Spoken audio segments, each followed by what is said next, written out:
All right. Well, we're finally here, man. The new and hopefully improved podcast from us. So, since this is the first episode, I think we should do a full introduction to both of us. I think that's fair, right? Is that fair? Just in case. That is fair. Okay. So, for me, my name is Automaton 1989. I just go by Auto in most circles. And for me, the idea of a podcast. Spoon and I had talked about it almost a year ago at this point, and we had done 35 episodes of a previous podcast called the Myriacast with a brand called Myriathon. And a couple weeks ago, we ultimately decided to move away from that and back to sort of me specifically again. I kind of at this point am doing on and off streams again, and in the middle of that, I'm a student. I'm doing a master's degree in computer science.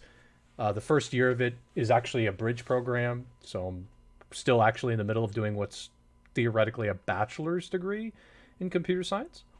But I've been playing games since I was 4. It's been all I've known and all I've done of various different kinds. I've played everything. Like I've played fighting games, sports games, shooting games, play, pseudo MMO type games. There's action games. It's the list is enormous, and I think that's a pretty solid background for me in gaming. I also am becoming a bit of an avid collector of Pokemon cards and probably a little bit more of other cards as well. I think they're just fun to collect. So I'll turn it over to you now, Spoon. Sure. Yeah, I'm SPT Spoon. Again, to most people, I just go by Spoon on the online. Mm-hmm. And yeah, I am Otto and I guess we should he didn't say, but Otto and I met in college. Mm-hmm. Yeah. Um and been fast friends since then, basically. And yeah, I'm currently in medical school, so we're working through that, uh, but still finding time to do the podcast Mm-hmm. on the side. Um, I used to stream a lot more than I do now. I used to speed run mostly Kingdom Hearts games, Mm-hmm. and I occasionally go back to that, but not very often anymore Mm-hmm. since I just don't really have time, and I guess maybe I burned myself out on it a little bit. And yeah, as far as gaming in general, yeah, I've been gaming since I was a kid as well. I don't think quite that early. My parents didn't let us get a console until the N64. I think it was about 7 or so at the time. Um,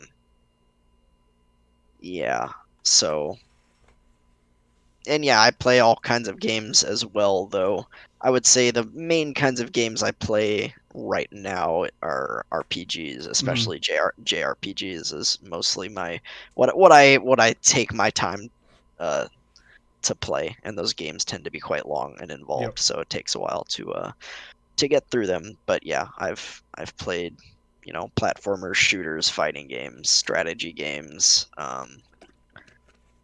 So yeah, I've dabbled in a lot of genres. Yep. So yeah, I mean, I'm glad to be back Yeah. on the podcast. For those of you who watched us the previous 35 episodes on the Myriacast, we appreciate that, and we appreciate you following us along to the new To home. the new home. Yeah. So let's do a quick just walkthrough of the process from, we'll say, like pre episode 35, quote unquote, to now where we're at today. So for the background of this was with Myriacast, we had near the tail end of it had some discussions between Spoon and I, and those discussions ended up we ended up circling back to the same conversation, which was there were a couple things I think, and some of this was my feelings as well as both of our feelings. So for both of us, we just collectively agreed that it was a good time to move away from Marathon. There were a couple different reasons. I would say one of the big ones was we just weren't sure what the situation was there, and so we were a bit kind of confused at what was happening. And additionally, one other thing that I think, for me at least, was important was there is a benefit to being able to kind of control your own destiny, so to speak. You can control your own podcast brand, and we can expand various different things. I mean, obviously, not. I'm not saying like topics expansion, but for example, with Marathon, it was a charity group, so we had to be kind of careful with language. And at this point now, we'll be a little bit more loose with it without having to think about it and second guess everything we're saying here. It also allows us to give some freedom, and like, do we want to talk about some political discourse once in a while and not feel like it's going to be weird and get into waters we feel are a bit too deep. So I think there's like that part of it which was important to us. And after those conversations, even before episode 35, we just ended up having a conversation with Marathon, with Abandon, and we kind of landed on this idea of, okay, let's just move away and do our own thing. And we had various different ideas of what to do, and we ended up landing on actually creating like a separate Twitter, a separate Twitch channel, not streaming to our own personal channels. So that was that process was a full conversation of what we really wanted. And then from there you can see we have like these very specific overlays. We came up with a name. The name Spoon, why don't you give some idea of what the name actually comes from? Um, yeah, we had a little trouble with the name, to be honest. Neither of us are particularly creative when it comes to at least those kinds of things, just like pulling names out of thin air. I struggle with this like when I DM D&D campaigns when I'm trying to like name my NPCs. I'm like, man, what's a good name for an NPC? Yeah, I have that's no that's always a challenge. idea. Like, so and I struggle with this as well when it comes to naming things. Try says it should have been uh-oh stinky It could cast. have been. It could have been. There were not many options to choose from, so it could have Uh, been. we had two names basically that I think Otto came up with both of them. So that says something about how terrible I am at coming up with names. Um, the one that you see that we went with is Overlimit, which kind of harkens back to like my RPG roots. Mm-hmm.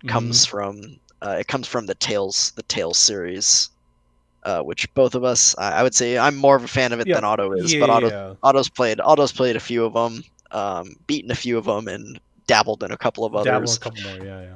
Um, but yeah, it's kind of like it's a mechanic in the game where you kind of get a power up for a specific period of time, and you're able to use your mystic art Yeah. or your most powerful ability in the game. Um, and we thought it was just kind of a cool, catchy sounding name. So The Let's not discount the other option, which was surprise mechanics. That was a very close yeah, second. Surprise yeah, mechanics, the term that EA used for loot boxes. Ooh, that was close. I have to admit that was very close. But I think yeah. Overlimit was a it worked really well for this. I mean, it's like I always think of it's like an RPG, like Limit Break, Overlimit type. Yeah, The term sure. is term works well.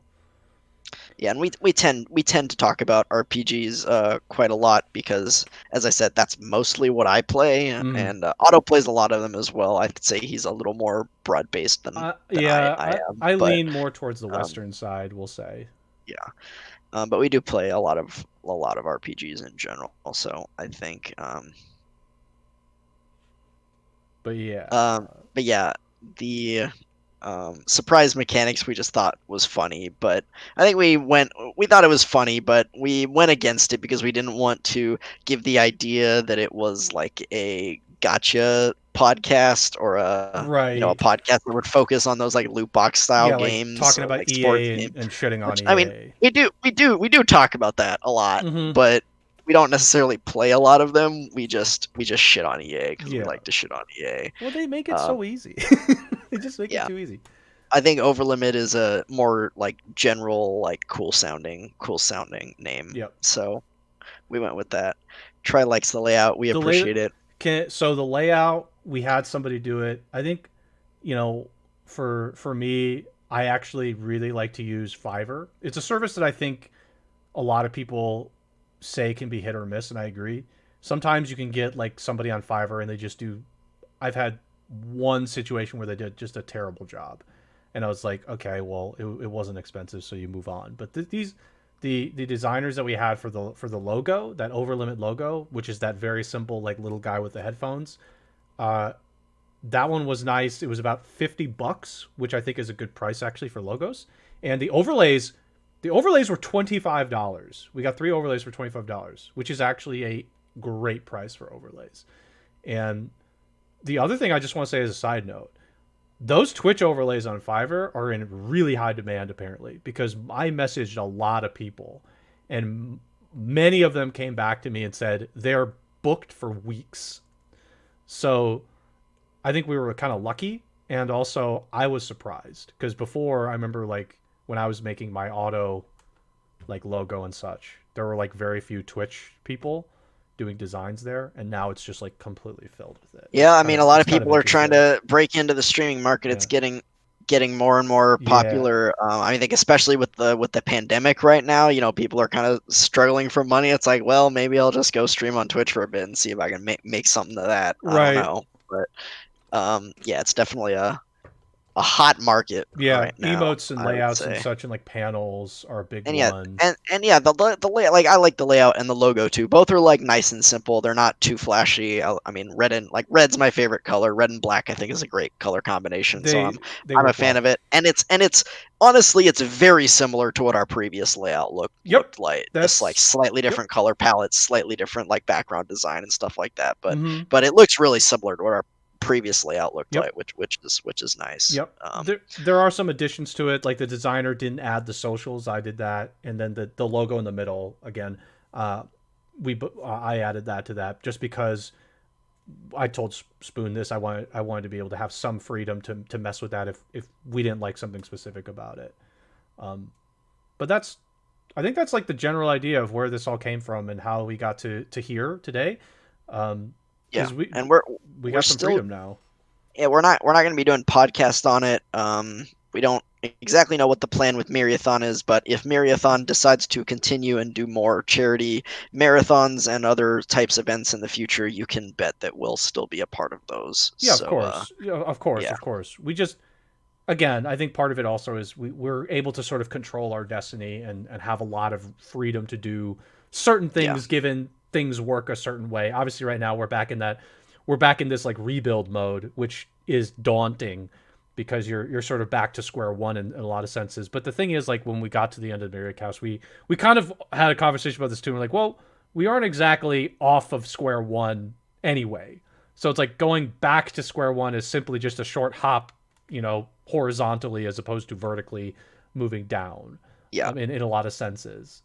So I think that's if we had a huge following on Marathon, we would have been a little more hesitant to there would have been a lot more do this. hesitation. Absolutely. But as most of you know, we're a pretty small podcast. We have a couple people, mostly our friends, who just hang out and watch us, Sure. which we appreciate. Um, so yeah, no, I mean, we're happy that we made the move. We can expand our topic list a little bit, dabble in other things we may want to touch on briefly, like politics. I know, like we touched it a little bit on Miracast, but very we had to be very careful because of the charity link and Sure. stuff. Careful about the types of things we said and stuff, like sports as well. Like we both like watch sports, Yeah, though we we can kind of occasionally watch talk about different that. sports. Like maybe we'll talk again. We probably won't spend a lot of time on these kinds of things, but we may dabble in these things Right. occasionally when it's applicable, When it's when you have applicable, like something. something big happens. Like there Yeah, was when some we have big stuff something to today. To say. be fair, in sports, for probably only me, for Yeah. sports, like a big soccer football legend passed away today. Yep. It was like Diego Maradona. It's like a big Argentinian soccer player. So that was a big deal today. So Um, yeah, we just wanted a little more freedom, a more ability to branch out. As Try has been mentioning in the chat, we can swear now without going, "Oops! Oh, I said a boo boo." yeah, So we probably, we're not gonna be. throwing curses all over the Right. place because it's kind of unnecessary. But when we want to, we can drop some. Yeah, of You know, course. We can be a bit more we free don't with have our to be language. we Yeah. don't have to be restrained. Yeah. So yeah, I think, but I think we're both happy with where things were. Like one of the biggest yeah, worries, I think, at least for me, the anxious part is like, okay, is the name going to work out? Are the overlays going to work out? And like I said with Fiverr and all that stuff, sometimes it's hit or miss. And I think this was a good hit for the overlays and for the name and the logo. This is a good spot. And that the name Overlimits, I think it's gonna work out pretty well. I'm not gonna say it's like the most catchy name in the world, obviously, but it works for the genre of the podcast, and the terminology works is like pretty strong with what we talk about typically. And it can be used for a lot of different things. I mean, even just outside of RPG, like, going over your limit. I don't know. There's like various different things you could potentially apply it to. So, um, any other stuff like beyond that? Otherwise, we can sort of hop to all the news. There's a lot of stuff I think yeah, that that we're we have sorry that here. it took 3 weeks. We were hoping to only take 1 week off, but unfortunately, the took about a week for us to like decide on the name and then get a logo, and Mm-hmm. then we had to get overlays. And as an auto said, that was more backed up than we were expecting, so and that took a little Yeah, longer it was than we busy. were expecting. We just got the overlays. What was that, Sunday or We got the Monday? overlays Um, Monday, I believe, and I yeah, quickly turned around and did my work on the yeah. Streamlabs side. But yeah, I mean, technically, we didn't Yeah, take any time technically off. it's a new channel, but for those of you who know us, we missed 2 weeks of the Myriacast. And as you can see, there's some things under construction. As always, if you have any suggestions for us as far as things we could do better or things you want us to try or things like that, Right. let us know. Tell us if you like the name or if you don't like the name, the logo. I mean, we probably won't change quickly if you don't, There's to be honest, because it costs money to Yeah, yeah, yeah. make I it mean, make a at new this logo. point, I just want to Um, say I don't think either of us want to spend any more unless it's like a very light cost. yeah, We um, $80 is $80, but and yeah, I think we for what we've got, the value is it worked out. it was worth it. Um, Actually, And obviously we don't have our stream panels below the yeah. I stream mean, done yet. We made an oopsie on that one. We yeah, of forgot. course. Like, I sorry. mentioned it just when I was like, oh shit, we don't have panels. Yeah, yeah, There's also like no bot or anything, no commands. There's a couple things too that I've been thinking about in the backlink, like with Myriathon and Myriacast. There was no stream alerts. Is there a weird consideration where we put like, okay, if somebody follows, like maybe there's a small thing in the corner for it. I don't know, just like add some value to the live stream version of it. With Myriacast, I think part of it was a little bit more limiting because there was a challenge of, you know, again, if for a personal channel, it's very easy. You can log into the dashboard of like Streamlabs and set up the alerts very quickly, or Stream Elements. I don't know, pick your poison. But when it's like, for example, the Marathon channel, and I'm an outside person, if I go in and jump to all these yeah, things, I'm constantly basically sending texts to Abandon for the codes that essentially two-factor authentication in. It's like a little bit extra that I think can yeah, be frustrating for both parties if it's like I'm constantly pinging yeah. to get this done. We made it so that obviously we both have access to all the channels Yep.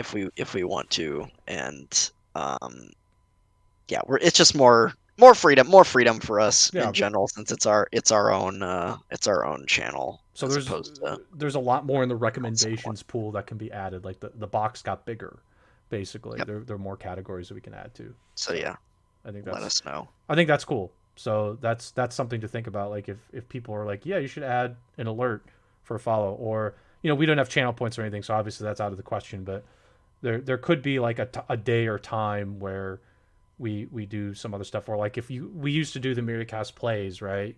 Should we do that again? Is that something that people are interested in? Should we do like a group day with the people that do follow the channel and watch? Like those are all cool recommendations that we're super open to given our schedules work out, particularly with like my school and Spoon School. So it's you Yeah. know Well, we got winter break coming up in a couple of weeks, so absolutely, yeah. yeah. So I think just those are things to keep in mind for people so far that are in here. Try Courage and Yep. Dodge, obviously, who have stopped And by. I'll also just say, we'll probably say it again at the end of the stream, but for the American viewers out there, which I think are most of them, happy Thanksgiving to everybody. Yeah, It's been a tough year, we know, and it's gonna be hard to find things to be thankful for this year, but it's still a holiday that we yep, celebrate here, so we will do so. yep, for sure, for sure. Everybody hopefully stay safe though, and now I can just confidently say this without anything. Just please use a mask.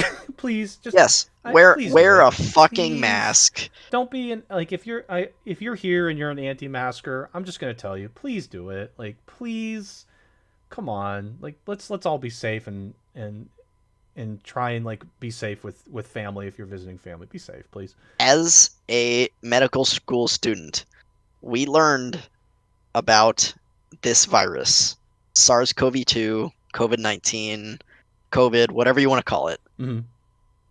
This is a type of coronavirus. This is a respiratory infection, and the main way it is transmitted is through aerosols and respiratory droplets that come out of your respiratory system. So, breathing and like coughing, Mm-hmm. stuff like that.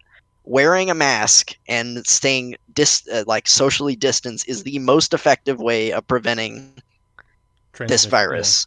But but freedom. It's like okay. But Like freedom. even Yep. even like people who are worried about like hand sanitizing and like stuff on like doorknobs and like we call those fomites, but anyways, that doesn't matter. um that is important, but it is not nearly as important in wearing mask. You can like sanitize your hands as much as you want and wipe the doorknobs and the tables and all this, but if you're not wearing a mask, you're still going to be in trouble because that is Right. the biggest way that this virus is transmitted. Right. So yes, wear a mask. Please wear a mask if you're going to go outside We'd and appreciate it. interact with Please. people, and if you're going to go have Thanksgiving dinner with a few people. um, Just be safe, please. Just be safe. and Like yeah, those be are your safe, family members. and You should want to keep them and safe. be considerate of other people. We've talked about this in the past, but I feel like there's a little bit of like, or I'll say actually a lot of like selfishness in American culture, and I think we need to get over this a little bit and just like you know have some Compassion. sympathy and empathy and Have some compassion for compassion. your Have some fellow compassion, man. fellow humans and Americans and anybody else. Wear a mask. Is it that big of an imposition to your freedoms to just wear a freaking mask? I Apparently it is, but Apparently it is. Oh it's man. not The really a big deal. You could be saving someone's life or multiple people's lives. This virus also, it has a relatively long incubation period. You can mm, have it and not know you have it and still be you're still infectious at the asymptomatic phase. mm, So even if you're not having the symptoms, you could have it and transmit it. mm, And in some people, like a lot of diseases, it can present differently. Like maybe you have it, but you're completely asymptomatic. You get over it without having to go to the hospital or even see the doctor. But you can still have it, and you can still transmit it to other people. It's very, very infectious. right. So, which is I think what the biggest deal with this virus is just how infectious it is compared to a lot of other viruses. And Right. obviously they make a deal about the death rate, and you've heard people say like, oh, it has a lower death rate than the flu or whatever. Like, okay, maybe if you go by the hard numbers, but this virus is so much more infectious than Mm, the common flu. And also, one more thing to mention about this from my medical knowledge: as a type of coronaviruses are, and I know they've talked about this in the news, they mm, are most prevalent and they tend to crop up in the winter. right. And we are coming up on winter right now. We are at the end of fall. It's getting cold in especially areas like the Midwest and the East Coast here in Mm-hmm. California. It's still pretty nice. Sorry to tell you. But in those places where it does get pretty cold and we're getting into winter, this thing is going to get worse, which is, part of the reason maybe we're seeing some of the issues, the big spike in cases right now, and I think Yep. people just being fed up and going out Yep. and stuff like that. So yeah, try not to go out. wear a mask if you do. Be careful, be considerate, and we'll all get through this together. Apparently there's a couple of vaccines that are going to be coming out within the next 4, 5, 6 months or so. So hold fast. We'll get through this. Yep. Can I say one more side note? I'm not going to Yeah. go into detail on it. I don't want to talk about it too long. Stop taking all the toilet paper. Stop it. Please stop. Yeah. Please stop hoarding it. I Yeah. can't tell you, like, Don't hoard stuff. for me, It's but for, like, for ridiculous. example, my fiance Kate, she's worried about it. We went to Target and there's no toilet paper, and she's like getting nervous about it. This is what happens, people. Like the TP hoarders, you make the anxiety people very upset when you do this, and for me it affects me too because I'm having to be like, okay, I got to go to Amazon and go find toilet paper so she feels better. But it's like, can you stop being an asshole? You don't need a whole cart of toilet paper. Go get one or two. Move on. You don't. Do you really crap that much? Is it really that bad? Like, do you just like 5 times a day? That's what I don't understand. Just please stop. I, Please, if I'm if if begging you. if Stop. if you're crapping, if you're defecating that much, you should go see a You should doctor go see because that would somebody. that would be Please. considered like diarrhea. So if It's you're just if you're really going to the bathroom that much, it frustrates me. yeah. It's just And like I don't why is I hate it toilet paper the thing that people because hoard? it's Like Kate told me that she said it's probably the one thing where it's like, what do you replace toilet paper with when you go to the bathroom? I don't know. Like I was just like I mean if I'm like screwed, I'm sure I'm gonna find something that'll be my alternative. But I mean I guess that's the argument. Is like there's really not a strong alternative to toilet paper. Um, for this kind of things, I don't want to talk about it because it's just like, but please stop. Like, for not for my sake, for Kate's sake. Okay, she gets very anxious about this stuff. but like Please don't you do can it. buy one or two like bales of toilet paper and that's going to last you like a few months. Like let's be honest, if you Apparently, you need 10. I don't understand it. I really don't. But yeah, please stop. Please, whatever. I'm Yeah. begging. I'm Don't begging you. don't hoard stuff. You don't need to. Yeah, it's just Especially it toilet makes it tougher paper. for people like, again, like Kate, who are more anxious about this, and they like get there and see it empty and they're just like freaking out. It's like, okay, great, This great. goes back to, selfishness, That's consideration, and true. Gamer goo. compassion, whereas people just Only thing worth hoarding is gamer goo. yeah, That's 100% gamer a goo. fact. 100% a fact. Um, okay. Sponsored by gamer goo, not really. No, not really. Do we want to go to the other overlay? Do we want to show them the other one? Yeah, let's see our third and final So overlay. we have our third overlay. We don't have an ending screen. The negotiations with the Fiverr person were 3 screens for the cheap costs, and I think that worked out pretty well. Also, the delivery was fast enough where we'd get it by this week. Yeah, we may get an ending screen, and we'll need a three cam overlay for Yeah, when we do well, guests again, yeah, we'll which we definitely don't need to have do yet. that. We'll definitely need to do that. But for now, like that we could do that in the future, and I think the turnaround for that would be faster. So here's our old this overlays the 2 cam with like either gameplay or that this like essentially our news box, our Chrome browser box, and we've got several topics today, some of which are news related, others are upcoming releases, and one is me sort of talking about Destiny stuff, which is relevant for me because obviously I'm back to grinding out Destiny again. So let's start with this one, okay? So you can see it, I think, at this point, Spoon. And there was a video out from Young, about this, but several news articles picked this up from earlier in the month too. Marvel's Avengers, the game that released in September, that was hyped up by Square Enix to be like this big live service game. It's played like a looter game, so you have to think of not the same mold of like Borderlands or Destiny, where it's a shooter. This one, I would say it's leaning more towards like an action style. So like Diablo, I guess is like a decent comparison, not great, because it's It's a third person, there is like it's this one is third third person person action. Yeah, and it's more action oriented, as in you have like very specific like action based combos that you're working off of.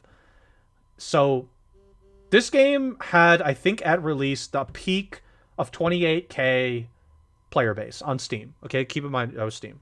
This game did come out on other systems like PlayStation and Xbox, but 28K was the peak. Okay, so it has dropped by 96%, and I believe the exact number is like it's dropping under 700 players, which which actually breaks matchmaking, because the way that this game matchmakes, I think we've talked about this on the Myria cast, but for this specific, I will give a very fast background. The way that this game matchmakes is you can't get duplicate heroes. So you can't have two Iron Mans in the same game. It has to be unique. So that can be problematic if, there's very specific characters people are playing, which I'm sure there are the more popular characters, and that breaks matchmaking. There's not enough players to fill in those gaps for the unique characters, and they've delayed their upcoming.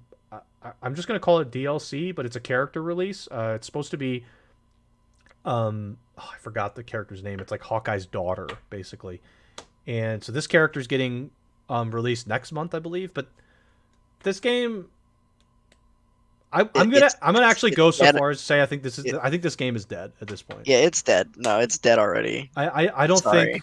think a new character is going to save it. I think a new character would No, have saved yeah. it I if mean, it was released earlier this month. I think some people will come back like a little bit, but Yeah. is it going to save the game? No. People will come back So. and try out the new character and then move on. Right. Yeah, like that is the problem with the live service model. Like a lot of these games are built to be like, this is a game that I'm going to play for months and months and months on end, either as my main game or at least a game that I'm going to log in once a day and do like dailies and, grind whatever Mm-hmm. and do these things. But if there's no reason to do that, and there's, the updates are too sparse, Right. and there's no like special events or anything cool to draw you back to the game, it's like, okay, you beat the story, you've done maybe a little bit of the end game content and gotten some cool loot, maybe if you're into that, and then it's like, well, I'm done. When's the next update? Oh, 2 months, 3 months away? Okay, It's too that's a long. see ya. It's too long, and it's not like they've had mini events along the way. I don't think they have. Nope. So it's essentially been the same game it was in September, which is a problem. Thank you for doing that. Can I just say something too as a side note? Every stream I've been to, besides the one I streamed earlier, there's been that stupid bot about the big follows.com. I don't know what it is, but every single stream I'm in, bigfollows.com's in it. I don't know what it is. But sorry, back to this. Fuck you, Yeah, bigfollows.com. bigfollows.com, just like kiss my ass. Like, Yeah, fuck off. kiss my Fuck ass. off, please. Um but this game, I think this game is dead. I know it. I think the player base will tick back up, obviously, with new updates.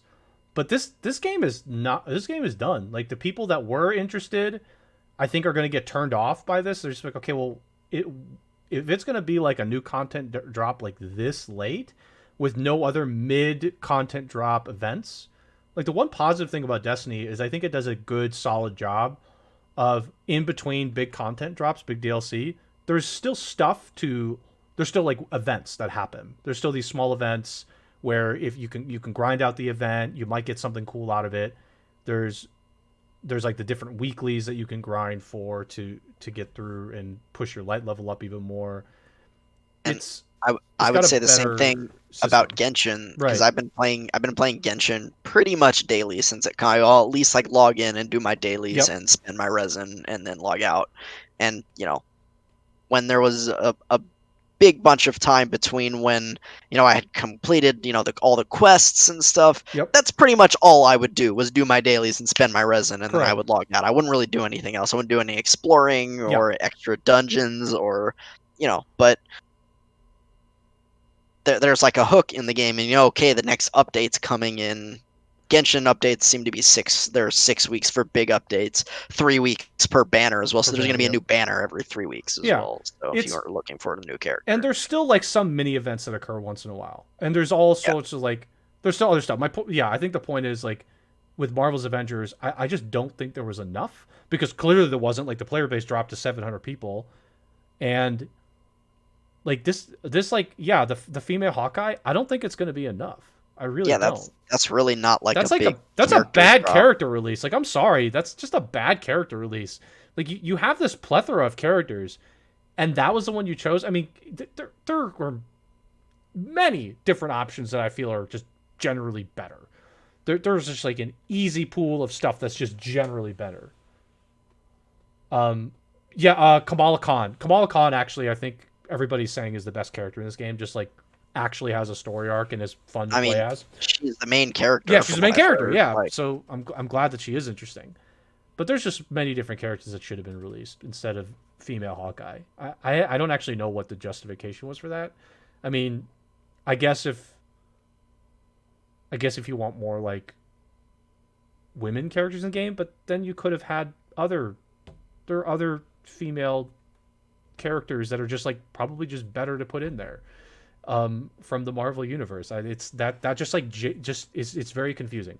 So yeah, yeah, Captain Marvel's good. Like you could pick any of the X-Men, the freaking X-Men, because I think the license would apply for this too.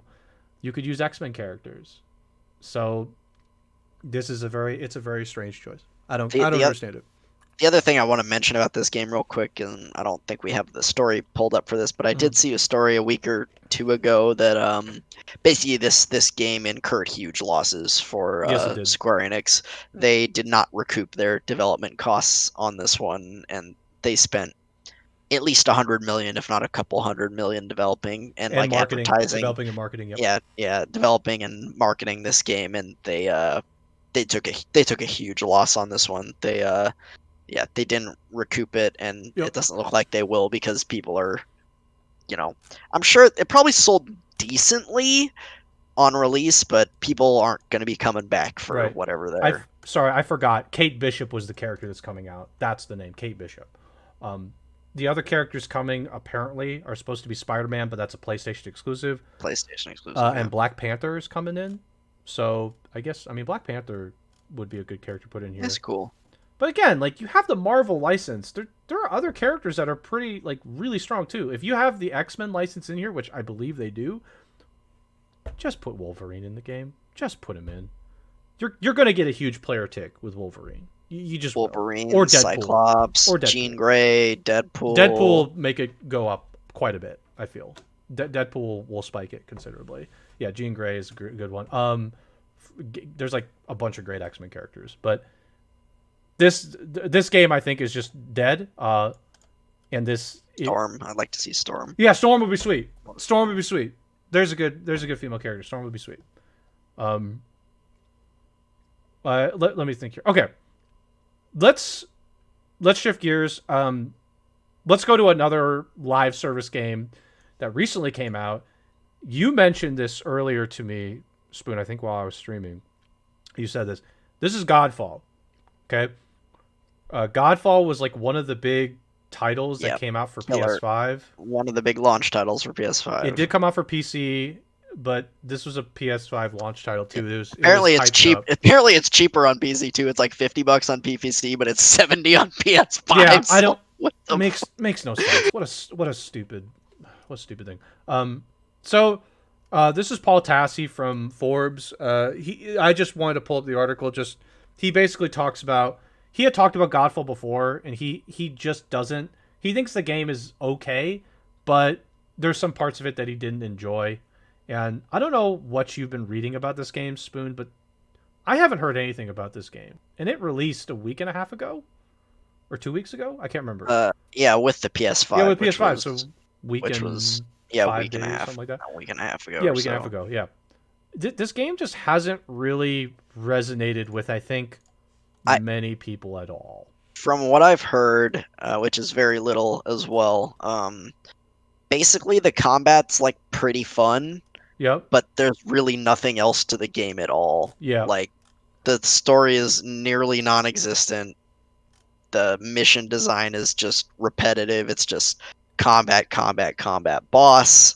Yeah, there's just nothing to the game other than the Yeah. combat. It's just a very bland. It's like, and this is a rough comparison because I think it's maybe slightly better, but I was watching Drop Frames just a little bit today, and they were talking about it, and compared it to Anthem. It's just like Ooh, he's like, ooh, there's a shell here. There's a shell here of a good game. And I've never not heard anyone say that it was a bad game. Everyone's right, like, yeah, it's fine. Like it's pretty fun to play when you get into it. The combat's fun, but there's just nothing else. Like right. that's all there is to it. It's just like there's basically no story. I guess mm, I didn't hear them talk about the loot at all, so I don't know how people feel about the loot, but I'm guessing that it's not that interesting. Yeah, Um, I mean, like I'm gonna that. guess there's not that much in-game content and stuff to bring people back to playing it.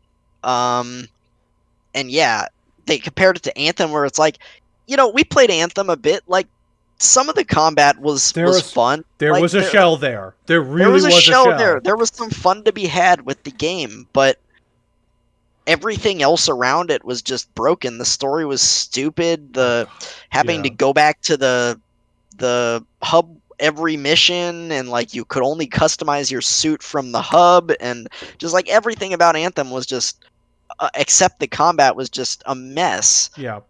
And I'm not sure Godfall's quite that bad, but it's just like, yeah, the combat is fun and the game is pretty fun to play, but then it gets really repetitive. There's like no variety in the missions or the Mm-hmm. mission design. Again, the story is basically non-existent. And again, I didn't hear them talk about the loot, but I'm guessing the loot isn't that interesting. Um, so yeah, I mean, it's just everything I've heard is like, yeah, it's fine. It's not worth $70, that's Mm-hmm. for sure. Um, and maybe if they're given some more time, and if they're gonna develop more of the game over time, maybe it'll be better if they add Yeah. some more to that shell. But yeah, that's what I've heard. It's a shell. The combat is there. The combat is good, but everything else is just where's So, where's the rest? Where's the rest of the yeah, game? I It's mean, not here. this is the big folly of the live service model is let's take Anthem 2 in this.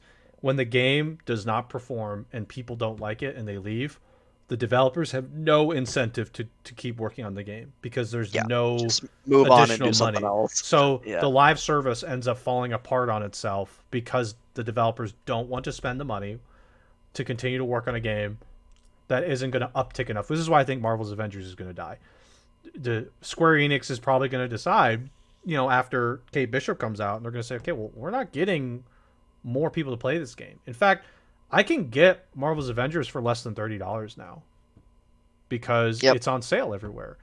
And that's not going to give them more money, really. I mean, that sale is not going to put more money in their pocket realistically. So I just don't know what these two will do when everybody's like, well, the game's bad, so why would I why am I coming back? What additional content can come back that would make me want yeah, to play this when there are like core gameplay problems. Like with I'm going to use Destiny again. When Destiny released, you and I played a Destiny 2. We stopped playing it because there just like wasn't enough to do. But I think that's actually a better problem to have because you can add more stuff to do. The problem is if your game itself has fundamental flaws in how you play it and like the experience when you play it has flaws, that's where things fall apart. And I think Anthem yeah. had some things that were good, but there were also just falls within the system Yeah, of play. a plethora of flaws, Whereas with and that's where I yeah, think Avengers and Godfall are better than Anthem. Where it's like, it seems like the shell is solid. There's just no content. It's like, okay, I beat the story. Now what? yeah, Okay, I'm done. Oh, when's the next update? 3 months away. Maybe I'll come back then, but maybe not. Who right. knows? It's just like it just doesn't make a ton of sense. And I think with Destiny, at least we're like, oh, well, there's not enough content right now. Cool, that can be added if the game itself works well, which Destiny 2 works well as a game. Then that's fine. You add some events, you add a DLC, people will come back and they're like, oh, there's more to do now. You've fixed the gameplay loop of, oh, okay, is there more stuff to do? Um, so tries noticed my other tabs. So yeah, Godfall. I mean, we were interested a little. I was interested at least when we first saw stuff for it, and I think what happened was the more I saw of it, the more I thought, okay, this I think this has problems, and The fact that we're just seeing like a trailer about a skin in the game is a little worrying.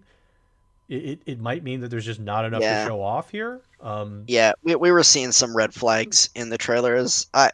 You know, we talked about it when we watched some of the trailers. Like, okay, the combat maybe looks pretty fun, but yeah, like again, what else was there to the game? Exactly. There was that one boss fight that they showed off that just looked really boring. I was Yeah, it like, looks this super looks like a boring. terrible boss fight. It looks super boring. I was like, okay, this is boring. There's nothing interesting about this boss fight at all. There's no Yeah, mechanics here. the problem if you're gonna do the live service model, and apparently they just haven't learned, the devs just haven't learned, or the publishers, one or the other, haven't learned this yet. You need more than a shell. You need a good game Right. when it releases, and it needs some content to You keep need, it going until yeah, the first, the first major update, whenever that is. Like, you need to give people a reason to stick around and keep playing your game. because Otherwise, the live service doesn't matter. It doesn't matter how long you support the game if nobody's playing it. most people, when they're playing the game and are interested in the game, they're going to finish your content real fast. It doesn't matter how much you put in; they're just going to finish Yeah, it. Especially if people. it's like campaign based and such. Like with Destiny 2, with the new, with the new DLC that released, like people had finished the campaign. You could finish that campaign really fast, but the benefit was that there was obviously the raid coming up 2 weeks later when it released, and also there were more quests on the new world. There was a specific event, a seasonal event that you could work on and grind with. It wasn't just the campaign and certain other aspects of that. There was a lot of different stuff you could contribute to. So, yeah, I mean, there's try point out there's some other issues, but that issue I think is less of a problem compared to, oh, your game's boss fight is boring, or like your game has core problems with its combat. That's much more problematic. So anyway, any other stuff with Godfall? Otherwise, we're moving on.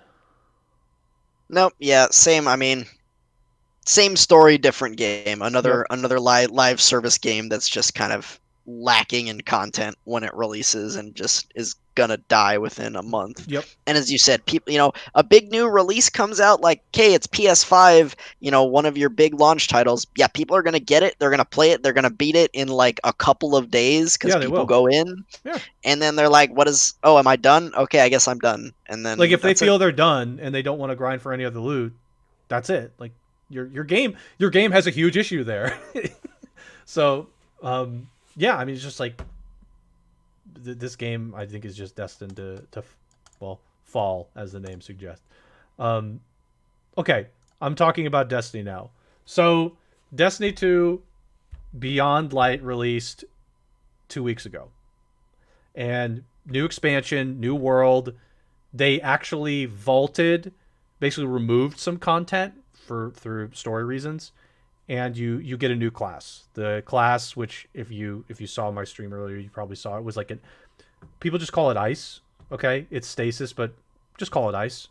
And the idea is that you're embracing the power of the darkness. Okay, so you go through this campaign, and that campaign, by the way, you can finish in a day very easily.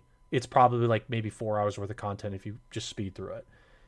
So you get through that, and then the raid, which is called Deepstone Crypt. It's in the middle here. I would say a little bit above the middle. Deepstone Crypt was the raid that released, as you can see on the date, November 21st. So it released on Saturday. I think that, am I right? Saturday? Yeah, Saturday. So it released Saturday at like 10 a.m. So this is obviously a big deal. One of the big things that people like to do with Destiny, and I'm sure many other raids, is Destiny in particular has this 24-hour challenge where you are light capped, you're level capped, and the challenge is just generally more difficult with the encounters. So the challenge is try and get through the raid in 24 hours, given those circumstances. And as you can see, these are various different statistics with, okay, who cleared it, how many people cleared it, how many people attempted it, what's the success rate of the attempts. So these are all the different raids that Destiny 2 has, provided. And you can see here, besides Deepstone Crypt, that these aren't always easy. Spire of Stars, Last Wish, even Garden of Salvation, less than one, looks like very little. Like in Last Wish's case, 0.01%. Two groups There cleared it. Two there groups. were That's two there groups. were there were very few attempts on that one as opposed to others, Yeah, though. I don't know why. I actually would like to know why that's the case. Maybe people just didn't want to do it for whatever reason, or there was like a very specific reason why. Yeah, the new one looks like it had like, it has over 10 times as many attempts as, Yeah, some of those I lower don't actually lower know ones why down there. that's the case. I would be interested to hear why the attempts are so low on some of these. Like if you look at Crown of Sorrow and Spire of Stars, like it's very low attempts. But Deepstone Crypt had the second most attempts. You can see on here because Leviathan, which was the very first raid that released, had 376,761 cleared it, which is, that's actually a decent clear rate. 0.2%, funny enough, is a decent clear rate. Deepstone Crypt had a clear rate of 1.9%. Okay?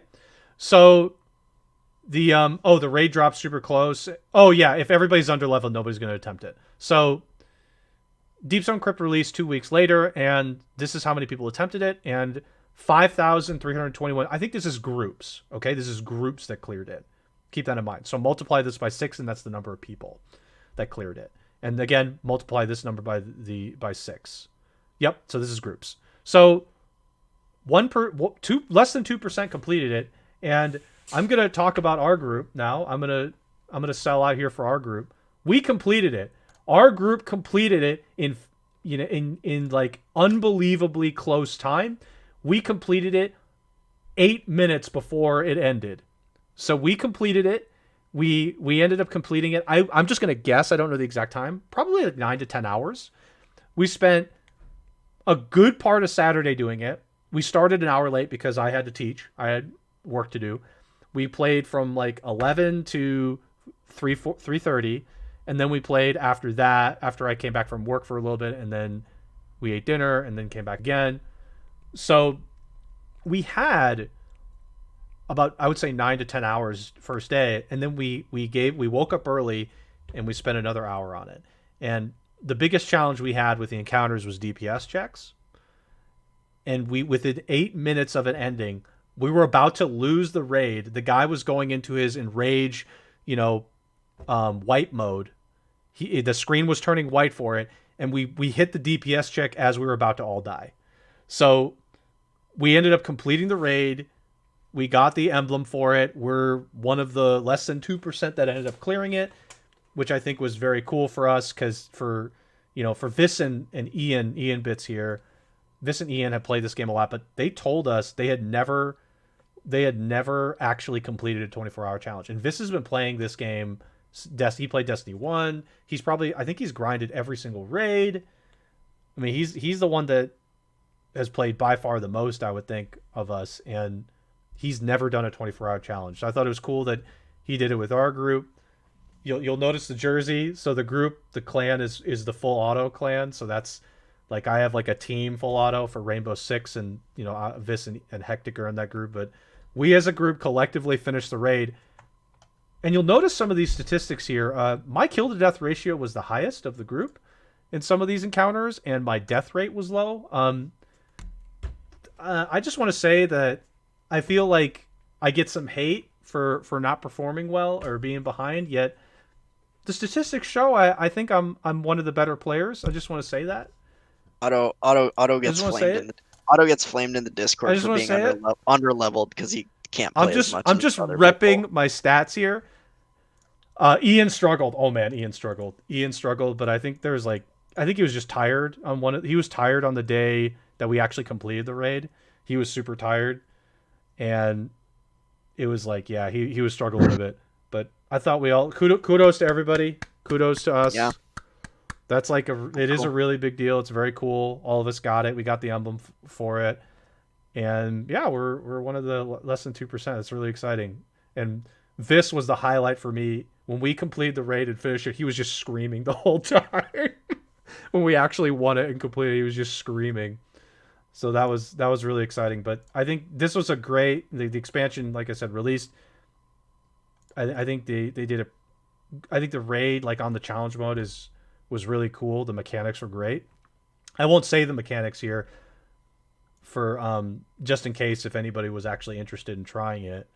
that isn't sort of like hasn't done it yet. But this was this was cool raid to do on challenge mode. Apparently, though, when the challenge mode was removed, the raid is now like a complete joke. It's so easy, it's a complete joke. So kind of unfortunate, but I just wanted to sort of hype up the fact that we completed it and talk about the new expansion and raid that came out. It was very cool. There was like one of the best encounters, yeah, was you're on a I think it's a satellite. Is it a satellite? Yeah, try it says crash. Yeah, we're on like this satellite and the encounter while you're in the encounter and trying to finish it, you're crashing to the ground, and it's very cool to see because you can tell how far you've gone in the encounter based on the speed at which you're entering the atmosphere. So it's kind of cool to do the encounter while like watching this thing crash. Very cool stuff, really. I think the whole raid was done super well. The mechanics are great for the raid, and it was a good time. And I think people are at least pretty happy with the expansion so far. So a good an example of a good live service game. It took some time. It took some time to get there. It's been good for a while, but Destiny 2 on release was Oh not yeah, good. there was not enough. There just was not enough to do, and on release it was like the mechanics were there, really were, but just wasn't. It's like you could just sort of tell that. Well, at that time they were with Activision Blizzard, and Mhm. you could just sort of tell that Activision Blizzard just really wanted a second Destiny to get more money, Oh yeah, and no, they were because like, all Destiny right, One was in a good place when it was yeah, at Destiny Ascent. 1 was in a good place. Destiny 1 released rough, and then they got it to a good place. And then Activision was like, all right, you've had enough expansions. Time to scrap everything you've done with D1 and make And make a new D2. It's like, one. Like, wait, no, why would we do that? yeah, Because it was dumb, because money, we can and charge $60 for that. they almost ruined it. Like it almost got ruined, and then Destiny shifted to a more free to. Once they left, it shifted to like this complete free to play battle pass. They have it's a season pass, but it's battle pass with DLC model, which I think works.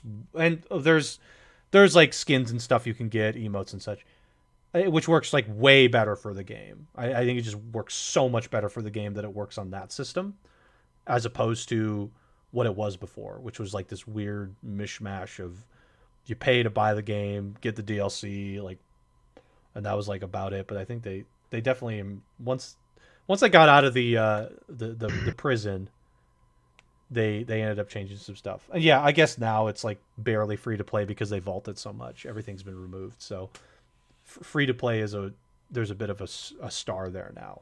But Yeah. anyway, okay, we'll move on from Destiny. I just wanted to talk up the raid and that we completed it because we're super cool and awesome. So the next thing I got on here is the Nintendo stuff. So we talked about this a little bit. Um, I wish I knew the exact full situation. This article does a pretty good job of talking about it. I'll just go through the high level version of it. And so there's a Super Smash Bros. Melee community called the Big House. And they do Smash tournaments, well, specifically for Melee in this case. But I think they also do for Ultimate. I think that's what it was. So they wanted to use, with COVID, they wanted to use a mod that allowed them to play online for Smash Bros. Melee. And Nintendo did not want them to use this mod for online play. And So I know Tribe mentioned they sent them a cease and they desist. sent them a cease and desist after saying please don't use the mod. And Big House then said no, we're gonna use the mod. So that's when There's Nintendo. literally no other way to do it. You can't play. GameCube does not have Yeah, online no, you can't. No, that's functionality, true. You can't. and even with Wii, you couldn't play Melee online with the Wii. So there's literally no way to play Melee online Yeah, so that's except for using an emulator. the idea was to put like a safe melee tournament online using a mod that Nintendo did not want them to use, and so they sent this cease and desist letter, causing the Big House group to not do the tournament for melee. So this is I mean, this was like one of two things that ended up happening with Nintendo, like in that short period of time. But I think this was like for me, I think it's weird just because this game has been out for so long, and I don't fully grasp what the I think Try Courage just explained this before, and I think I got some piece of it, and I kind of understand what Nintendo's thinking here. But at the same time, there's also a part of me that thinks, okay, but this kind of stuff still is good for you. It's still good to have be out there. It's still good to like let these tournaments run, regardless of like the fear of like, okay, well, this mod will potentially like let people add like custom characters or something. It's like, well, the game's been out for so long. Like, is that Yeah, really like? Are you really worried about that compared to the amount of notoriety you're going to receive when you yeah. don't allow I it? I'm gonna say this. I can see Nintendo's point of view, kind of, but I don't agree with it in the slightest. Right. I can see their point of view of they're trying to protect their IP. They don't want people playing it on emulator. They want people to play it on the GameCube with the official copy, yada yada Yeah. Yeah. yada. Yeah. But at the same time, what's the point? Yeah. Like That's what I don't get. What's the the point? GameCube and Melee and even the Wii are out of production now. There is no way to purchase this game legally anymore. You either have it or you don't, or you're gonna have to buy it off eBay from someone. Like Right. you're not Nintendo can't make money on Melee by at least selling the game or the console. I'm sure when they sponsor tournaments, like official tournaments like Evo and that kind of things when Melee was a part of Evo, that they could make money on it. But the only thing they get out of doing this is again from their perspective, they're protecting their IP. They're protecting Smash Brothers and Melee specifically as Nintendo's IP. They don't want people modding it Mm-hmm. or doing things that they didn't intend them to do with it. Which again, I kind of see that side, but from if you think about it from the other perspective, literally by Nintendo, other than those, I guess, slight protections over their IP and just basically saying no to emulators, Nintendo gets literally nothing out of this except Yeah. bad fucking PR. Which It just ended up makes people be happening. like, Nintendo, why? Like, people just want to play Melee. That's Nint- it. And we're in COVID. We can't do a live tournament. yeah. People are happy to do and play live Melee tournaments. It happens all the time, I'm sure. But we're in COVID, so we're not going to play a live gaming tournament where people pack in a small freaking room around a TV. So Yeah. I don't like Nintendo. Like I want to put this out there with Nintendo. It's weird. Like Nintendo, I think sometimes by certain people is put up on this pedestal. Of like, okay, Nintendo's like, the infallible. I guess so. But the thing is, they're kind of assholes. Oh Nintendo's yeah, they always been are. like this, and Nintendo's PR is ass. It's awful. it's awful. Like And they're so out of touch which I with the don't I community. don't It's get so why bad. people put them up here like this. And like, okay, you look, they make some great games. They do. Yeah, You can't them argue that. up. People put them up to there because every time they release a first party title, one of their big titles, people cream their pants like, oh, Mm-hmm. Nintendo, so godly. Pokemon, Mario, Zelda, even the new like Hyrule Warriors, which is like a spin-off Zelda. People are like, oh, it's amazing. Nintendo Mm-hmm. is the greatest. But they're like And they're assholes. Like yeah, everything. Yeah, they other treat. other Oh no, go ahead. Go ahead. I'm sorry. Go ahead. other than the games they make, they're a terrible company. They're They suck. yeah. Like They treat content creators like crap. They've treated content creators like crap for a long time. Like with YouTube, the biggest thing with YouTube is I don't know if they still do it as badly as they did they before, don't. but like They don't. They backed off I that. They remember backed Angry off that Joe shit. having the hardest time doing Nintendo stuff because he would constantly get taken down by Nintendo. And I'm glad that they backed off from that, but this is like this is the kind of stuff that they do. And I know they're being protective, but you're being too protective right now. You're being too protective of something that I just I feel like you should just let the community handle a bit more. Yeah, people In love this particular Melee, and they case. just want to play Melee. The game came out almost 20 years ago. It's okay. You can let it go. You have Ultimate. Plenty of people still play Yeah, Ultimate. plenty of Again, people play you're not Ultimate. you're not gonna make money. And I'm sure, the thing with emulators is like, I guess they want to make sure people actually own the game, and Mm-hmm. I'm sure all these people playing it actually own Melee or owned it at one point, Yeah, I'm sure they but do. probably still do because they play Melee. And I'm sure all of them also own Ultimate, No, I'm sure they a, do a because they're Switch fans. and Smash Brothers Ultimate, because they're Smash fans, so they're gonna buy every game. So just you literally game nothing. That Yeah, you just it's just bad PR. It just makes people be like, "Wow, Nintendo, you guys are assholes. which they Stop." they are with all this stuff. It's frustrating to me. It really is because I'm like, okay, guys, you have to be super careful about putting some of these companies up on a pedestal because you're going to look over all the garbage that they do, which they do a lot of times they do. So you can't always think, oh, this is the gold standard of everything. It's like, no, it's not. You realize that they were complete assholes to content creators for a long time, and as we'll see in the next one, they kind of still are.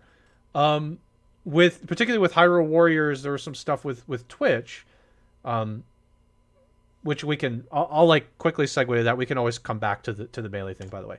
Um, there were some Twitch streamers that, when the game was released for them, were banned from Twitch. So in the time zone that they played, my understanding is there were some players in Australia and Japan that played it because it was released for them, and then they thought, okay, game's released for me, I'm going to stream on Twitch, and Nintendo banned them because in the US the game wasn't released, which is just, it's stupid. What the heck? It it makes no sense to me. Just like, how could you not be self-aware and go, oh, this person's in Australia, the game is released for Australia, you should be allowed to stream it then, because it is released for you. I don't get that. Like, what the heck? So you want the player in Australia to just like wait for it to release for the US? That seems a little weird. And like, why would you even do this in the first place? It's like, it's just, you don't get anything out of it. It's just bad PR. Again, it's like banning someone from Twitch for streaming a game that is coming out within the next 12 hours for the entire world. Yeah, this is It like yeah. it you again, I just like, I don't know what Nintendo gets out of banning people from Twitch for streaming their game. Mm-hmm. Like, you I know, if yeah. it's way ahead of release, I guess, they don't want people to, spoilers and stuff Right, like of that. course. I get that, but again, the game is released in these time zones, Japan and Australia, and yeah, I don't know. I don't know. Like, okay, I guess if you set your console to Australia, but you don't know for certain that that's the case. I mean, you really don't. I mean, I don't know. Maybe they do, but I'd have a hard time knowing if somebody set their console to Australia. I really would. Just like looking at it. So it's just like weird that Nintendo, like, I don't know how early that would have been in the context of the U.S. I really don't know how many hours that is, to be honest. I imagine it's like more than 15 hours difference for I think that. it's like 16 to Six. 18 Okay. hours, something Yeah, like yeah, that. 16, 18 It's hours. almost a full day. Yeah. It's like, I don't know. I'm trying to see something in it, but I don't think it makes too much sense. It doesn't make too much sense to me. I can understand if it's like, oh, it's like actually a couple days early. Somebody somehow got a copy like several days early and is streaming it. Yeah, sure, ban that person, whatever. But it's like the person's made they're in Australia or Japan, and you're gonna ban them because the game came out for them. Like, that makes no sense. So I don't know. Yeah, It I seems mean, silly. It seems a little silly to me. I didn't see any follow up on this. I didn't see like if these content creators were like permabanned or if they were able to get their accounts unbanned because this was basically a mistake. Right. Um, and yeah, I mean, I don't know who's pulling the trigger on these things with Nintendo, but I feel like there's some, oh, it was a 48-hour Yeah, it's ban. 48. I just saw it in the article That's right not here. that bad, but still, that's I stupid. mean, it's 48 Um, hours. Yeah, it's a 48-hour ban. Yeah. um, I don't know who's there in Nintendo who's making these decisions. If it's just some like really old Japanese guy who's just so out of touch with just like reality and is just like Bezos rolling in his money and just doesn't give a shit. But Just like you know, ban him.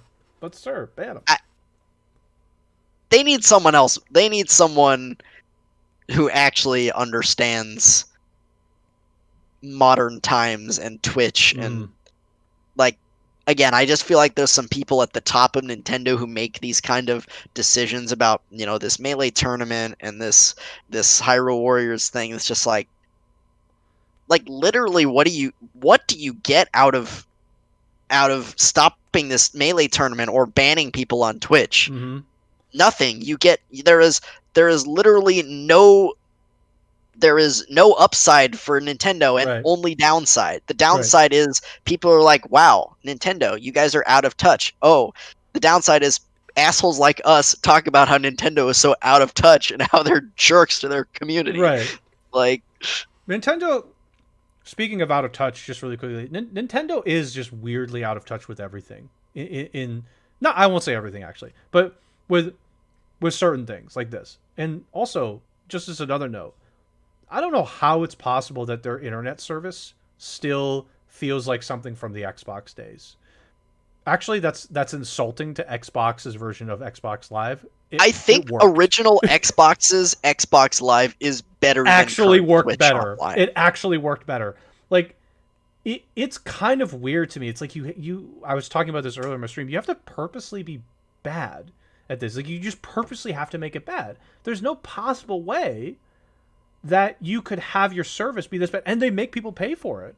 Like we have a family plan we still pay for, and it's just like actually terrible.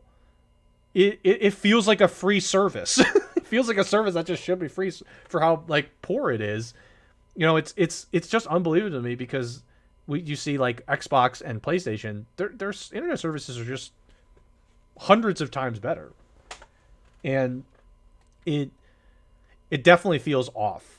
Is I think my point is like Nintendo. There are so many things about it that are just like off. And I've heard the arguments like, okay, but this is a family console. The idea is you play with the family. Okay, fine, but you still in this day and age need to have a service, an internet based service on this system that isn't complete ass. It I, has to still work. and yeah, if all their games were single player and they didn't have any competitive games, I would get it. But Nintendo, may I remind you, Smash Brothers is the biggest fighting game on the planet by a long shot, and your online for Smash is dog shit. It's horrible. It sucks. It's horrible.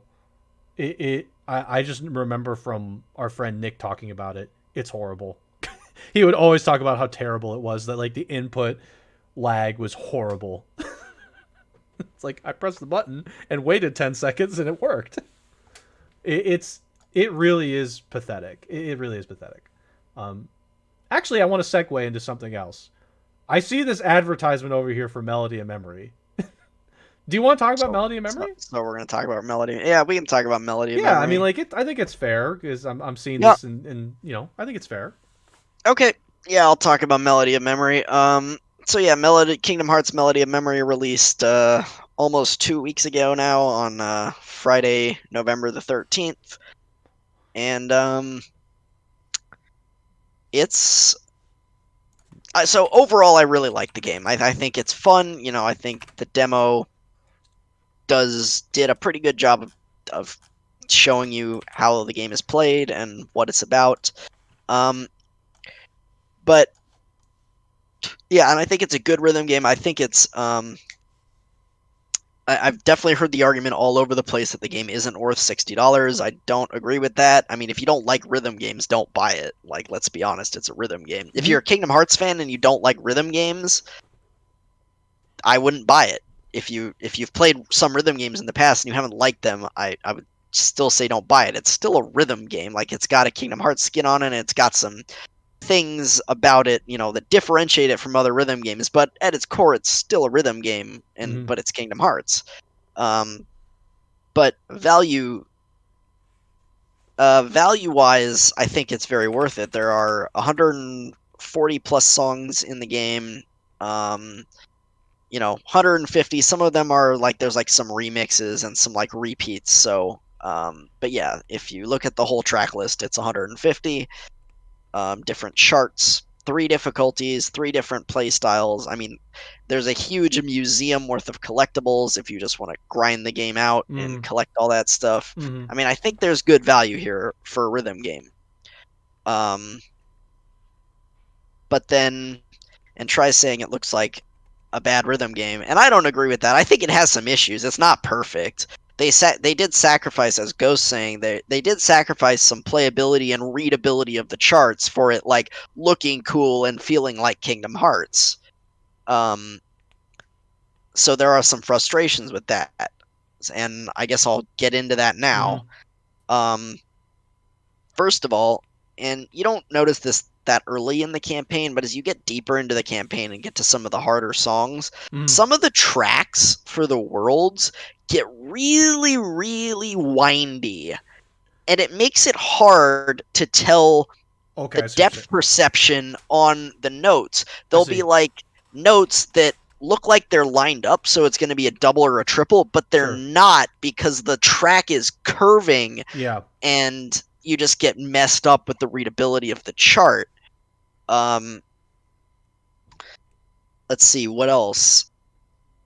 And like that's one of the big ones. There's some like enemy types that can be like hard to see, and there's some like backgrounds sometimes that blend in with like the either the enemy or the reticle that like is you're using for your timing, and so it can be hard to match up your timing that way. Mm. Um, the boss fights, I just don't like how it's presented as far as the gameplay goes. There's not that many of them. There's only like 3 or 4 in the whole game, so it's not a Wait. big deal. Sorry. Can you? So the boss fights. What's different between a normal track and a boss fight track?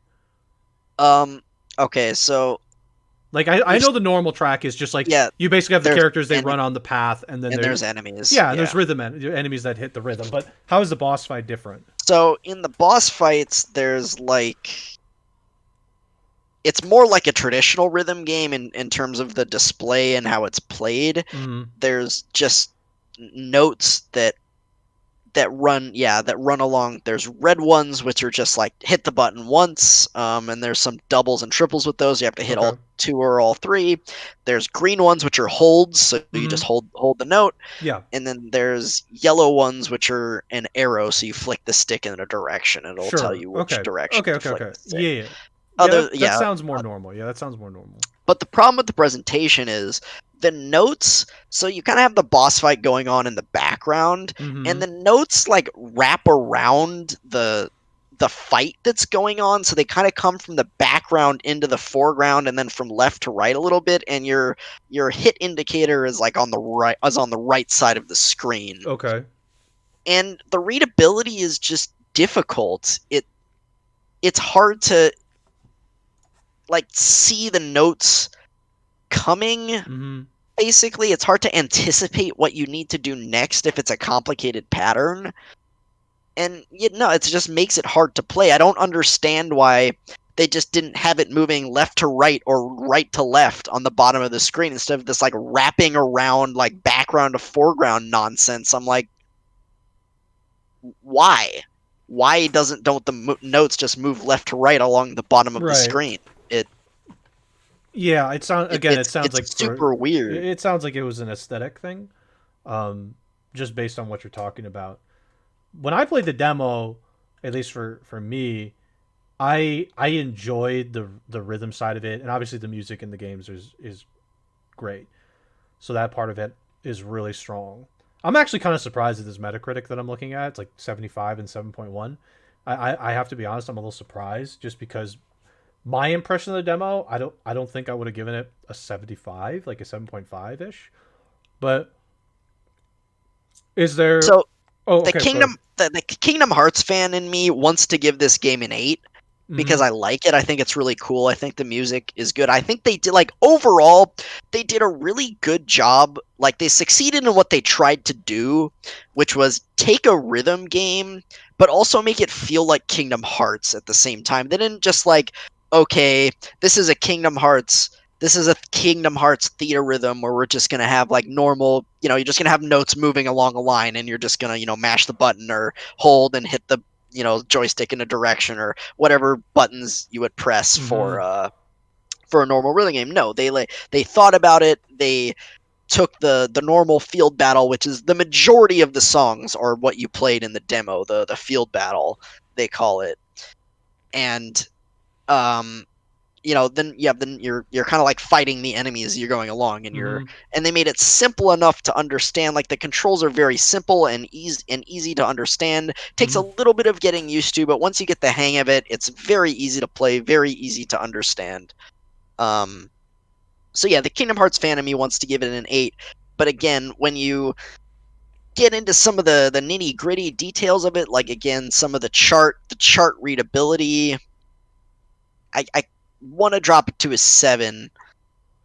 Probably a 7.5 is more fair, but I like to grade on the whole point scale. So Okay, so 7. yeah, Okay. I think 7.5 is actually a pretty darn fair score for Okay. this game, Okay. because it doesn't it's not super innovative in any way. It's different as far as rhythm games go, but it's still a rhythm game. There's not The story mode is very simple, and most of the story is just a bad recap of the Kingdom Hearts games. I was hoping that the recap would be a little bit more comprehensive, to be honest, to help people maybe who haven't played the previous games or haven't played all of them to actually understand what had gone on in those Yeah, games.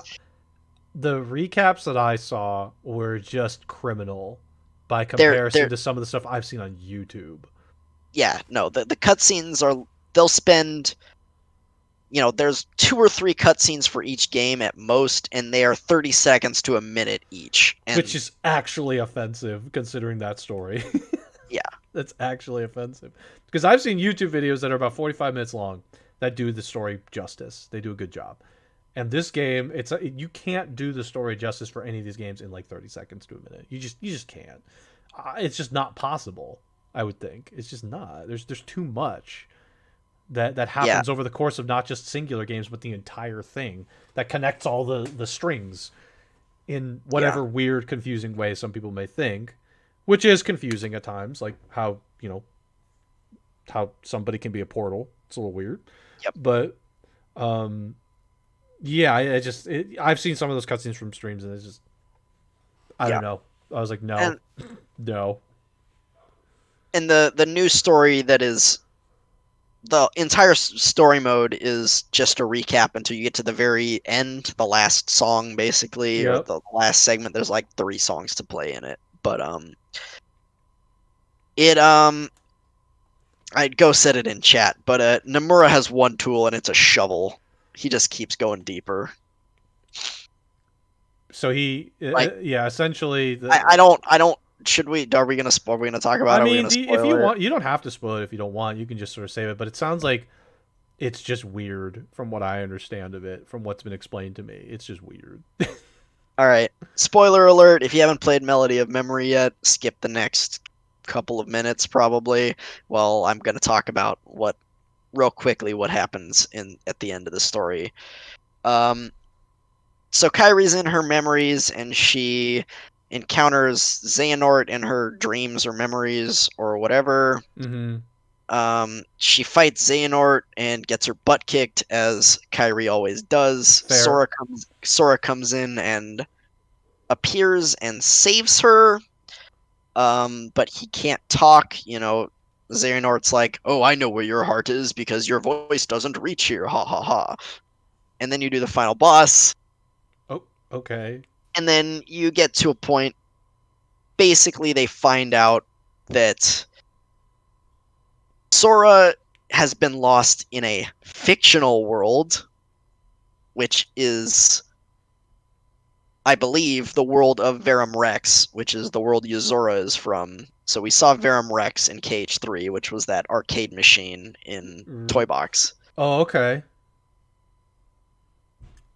And So he's in so that so yeah, somehow he got lost there. How? in a game.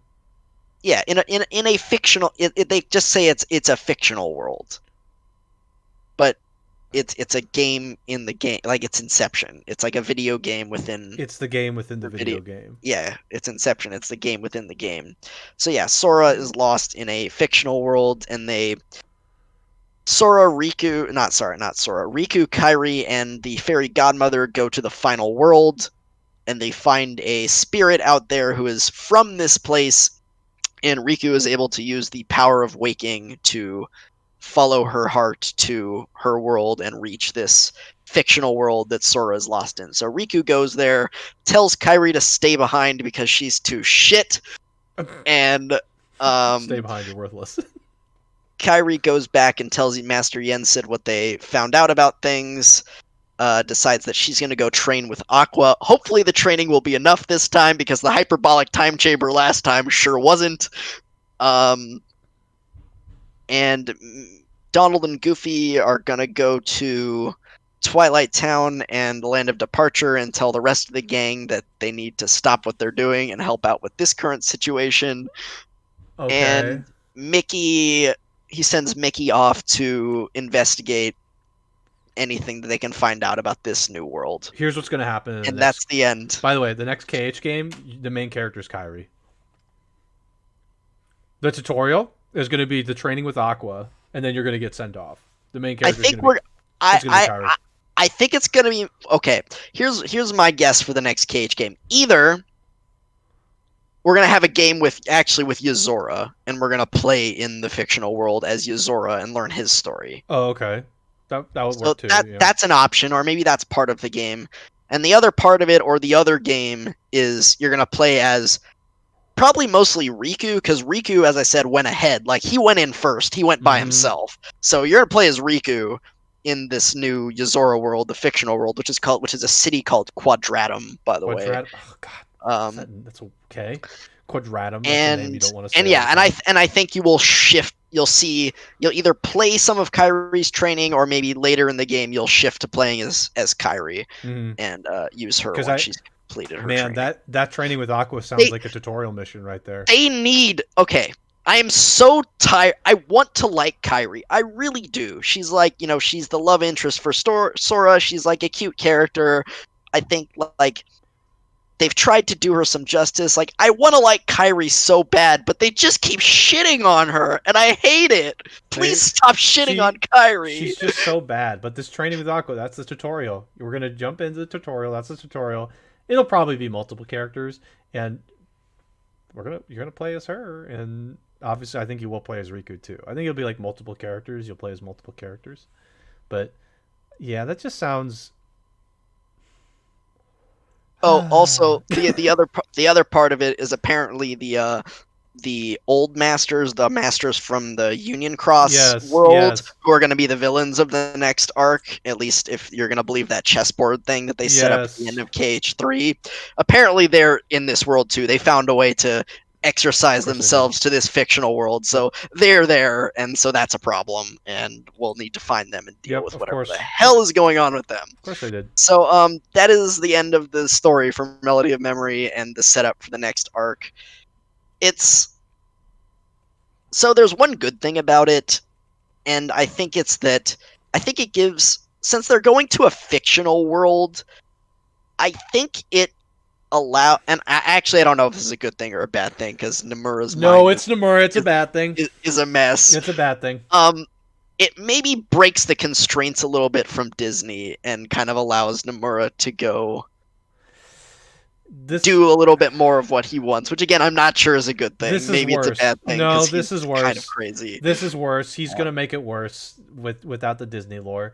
Also, I like the Disney lore. What the hell? But like the Disney worlds serve no purpose most of the time, which is kind of Because the problem. because they do a terrible job of making them Yeah. server purposes. They do an awful job. All they do is they go to the world, replay the movie or TV show wherever it's from, and that's it. They never try to do a unique story, and probably because they're constrained by they can't. But they never do anything besides like the first game. The first game did have some connection, right? Like Kingdom Hearts 1 did. You know, Yeah. you went to the worlds for a reason, and they just like completely remove that connection in three. You're just like, yeah, you just gotta just go figure out the power of waking again. So How do I do that? Yeah, just go over there. I mean, there were a few worlds in KH3 where they like expanded on this, like Big Hero 6 and Toy Big Box. Hero 6 was an expansion, and I They were new stories. They didn't just recap the yep, stories of it was a new the story. movie. Yeah, The Disney or Pixar team allowed the Kingdom Hearts team to like write their own original story, and I think they worked with them as well to write their own original story with the Kingdom Hearts characters for that world. which So I think those were more. I y- like the Big Hero, other than the bullshit with like the data cubes and whatever that fucking yeah, nonsense was. But like the Dark Baymax and like parts of the Big Hero 6 story were actually they were cool. fine. Yeah, no, no, no. Um, I thought the Toy Box one was fine too. Like I enjoyed it. Like the different um the different story and such. It's just like you just like didn't do the worlds enough justice. And I mean, when Nomura gets his own, if Nomura gets his power to manipulate the story and world in his way, it's gonna be confusing as hell. You're gonna need like the biggest of brains to jump in. um like it's just like, yeah, I don't know, like but I just want to point out that like I don't think KH without Disney is going to be bad, but I do no, like the Disney stuff. I really do. Like I I mean, really like Disney stuff. I don't I don't think the Disney is gonna go away because I know Disney owns like part of the license, so they're still gonna they're it's gonna have to be there in one way. If it's just like maybe it's just Donald and Goofy and Mickey and it's not actual Disney worlds, we'll Right. see. I don't know. Um, I like, yeah. and yeah, I mean I agree with Ghost that Tri said Cage without Disney is just a bad JRPG. I mean I don't agree with that at all. The gameplay is generally really fun. It has its issues, obviously, especially in like KH3, but um the games are fun to play. Like don't tell me the games aren't fun. I know No, you they're had your enjoyable. frustrations with I some of the enjoyed them. mini games, especially in They KH3, need but the to games stop are mini. fun. They just need to The games stop. are fun. Mini The games are too games are much. fun to play Too many mini for the games. most part, except DDD. That game sucks. Don't Um, at me.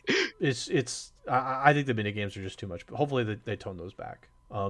But anyway, let's keep going. We got a couple other I, things on yeah, our I know. list I here. want to say a couple more things about Melody Memory, the game itself, that Okay, okay. I would have liked that I didn't like, and that would have liked them to change. Sure, sure, sure. Um, A, they use all the original like PS2 music and none of the remaster music from 1.5 and 2.5, which makes no sense to me because the 1.5 2.5 is just way better. Um, Mm-hmm.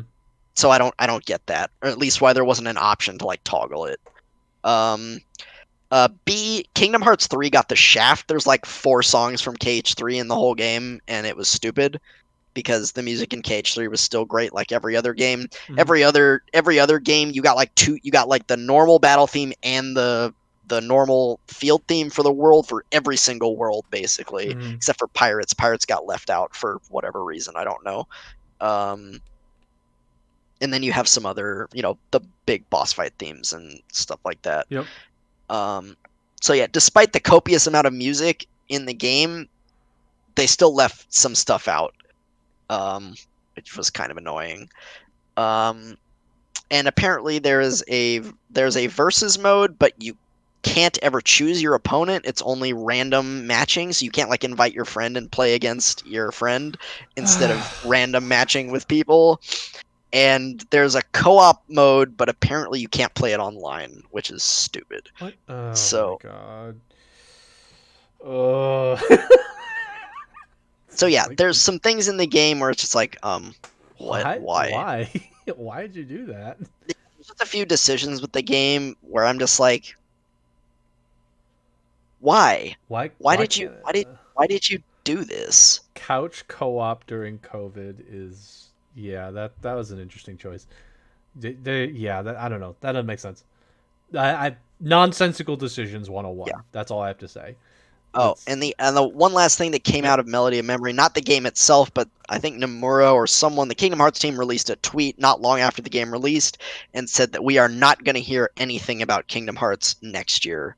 We will hear, and they were going to basically they're going to take a year off from announcements or any. Basically, we're going radio silent with Kingdom Hearts for over a year, and the next Okay. time we'll hear about Kingdom Hearts will be in Good. 2022, except for probably I mean Union Cross will continue and they'll keep doing their thing, but Um, mainline Kingdom Hearts, we're not going to hear anything until 2022 it's apparently. it's So good that they said that. Otherwise, people would be like going crazy. I'm sure. Like, where's Kingdom Hearts? Kingdom Hearts?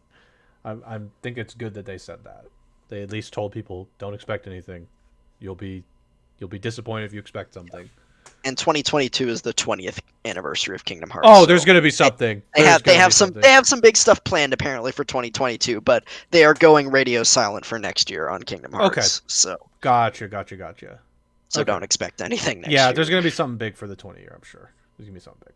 So okay, I'll go through this one really quickly because I found this some time ago. It says it was dated for November 19th. Yeah. Some people got kitchen appliances instead of their PS5s.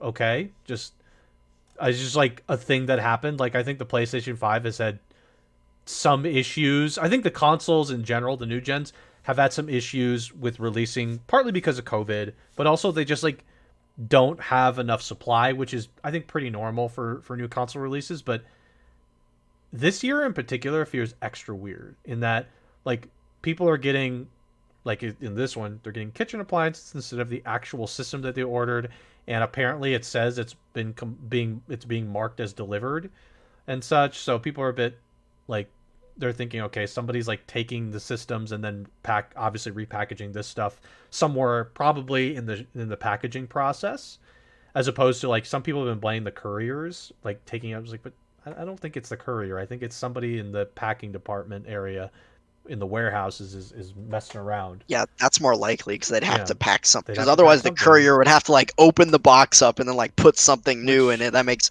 way makes no more sense. sense for the packaging Yeah, department than the and courier to me. But just in general, the PS5s like have had issues with various different online marketplaces actually facilitating orders. Like some people have, and this is the same with Xbox Series X. Like some of their pre-orders have been canceled by people.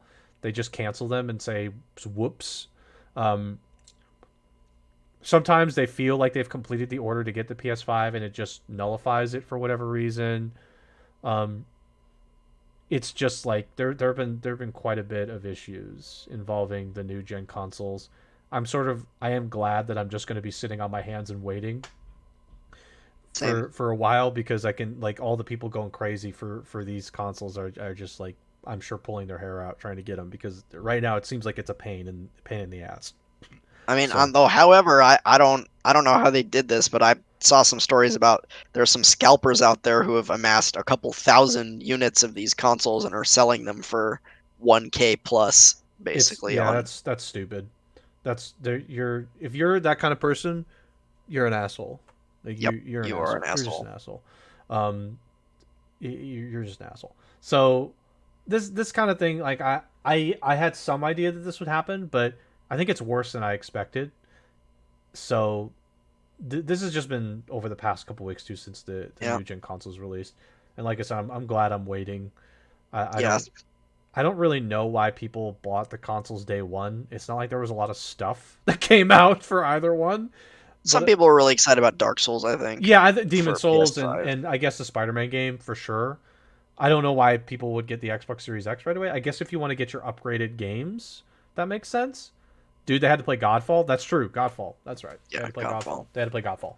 Um, but I think one reason why I would get a new gen console, I'm gonna skip over the World Ends with You for a second. I'll get back to it. Um, is the only reason I would get a new gen console is for certain games, and I think so. This is an upcoming release game, Immortals: Phoenix Rising. This is PS5 gameplay. There's no. I'm not gonna play the audio. This is from IGN. This is just a gameplay video. We've talked about this before on the MiriaCast, and this game is coming out next week. So, can I just say right now, I love the art style of this game. The art style of this game works for me. It really works. I've mentioned I like the art style of like Genshin Impact. This art style works super well for me. It's just like really good for me though. Um, this is not exclusive, that's fair, but I think on new gen consoles I would like to play this, something like this. Also, like Assassin's Creed Valhalla, I think would be really good on new gen consoles as opposed to playing on Xbox One. The this game, like I'm pretty excited about it, and we've talked about it. I'm still disappointed that they put the demo on Stadia, but the the general gameplay that I've seen of this looks pretty interesting. So this will be coming out on December 3rd, so that would be next Thursday. And I think this game is has some really cool qualities. And again, this art style, it's working. It really works for me. It's got the right feel for me. It looks real nice. So I just wanted to mention that as an upcoming game. I won't go through. I want to skip ahead to the combat. This game makes me think, by the way, that Genshin Impact needs mounts, like a horse mount.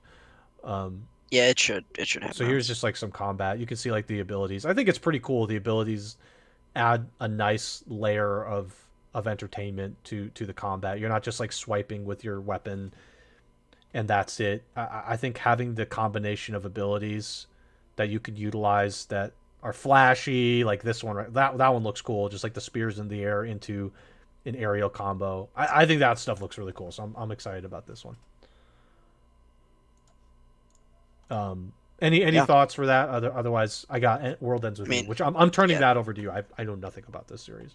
yeah. I mean that as I said, that game looks cool. There's been definitely fiascos with the new consoles, as you'd expect. I think it's maybe a little worse this year because of COVID. And again, people are bottled up at home, so maybe they just want the new console for entertainment, Mm-hmm. and it's a little harder to get your hands on them. And Right. yeah, I don't know if there were packaging mistakes with those kitchen appliances or if it's just people stealing them. Who knows? Yeah.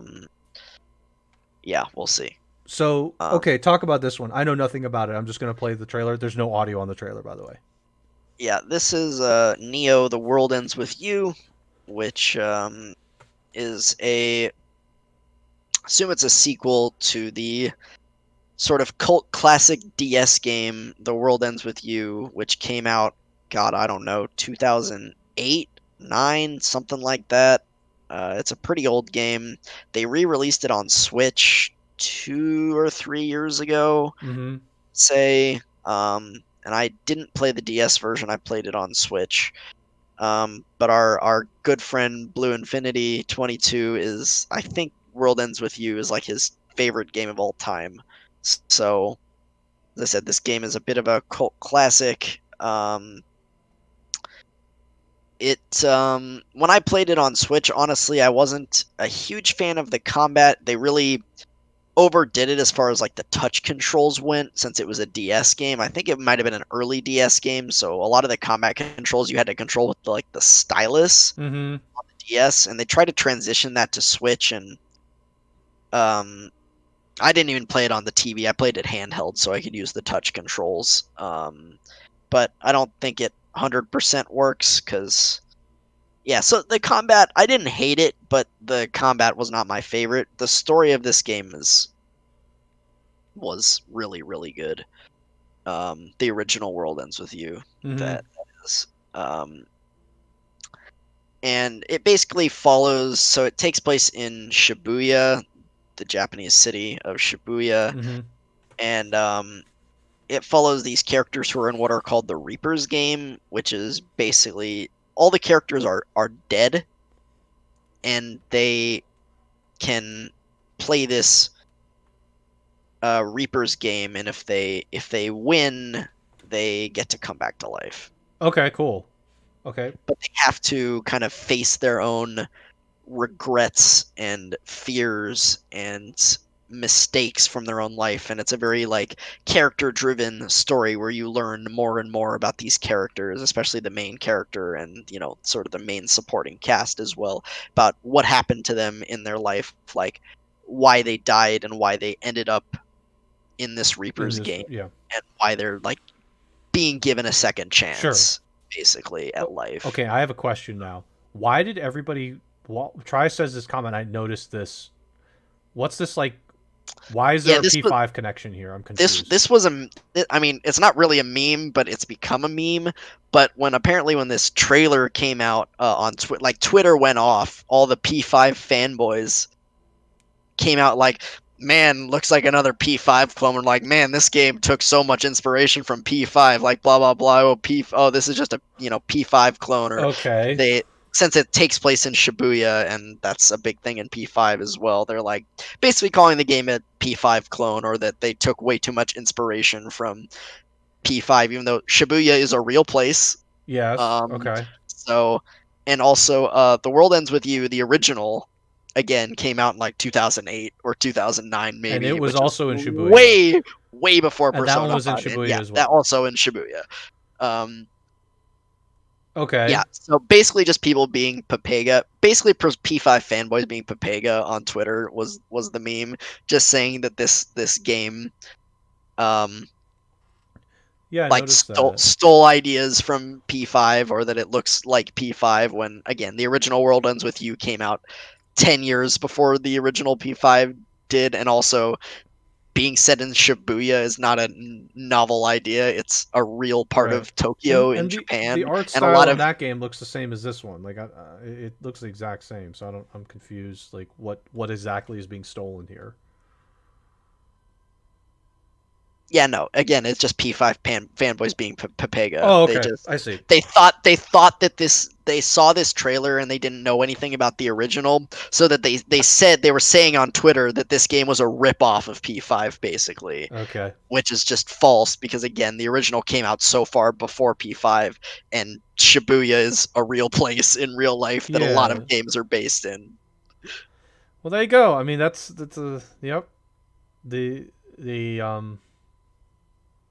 the unenlightened there, just people speaking without really knowing what exactly is Thinking. going on. Yeah, just thinking, Yeah. just not thinking.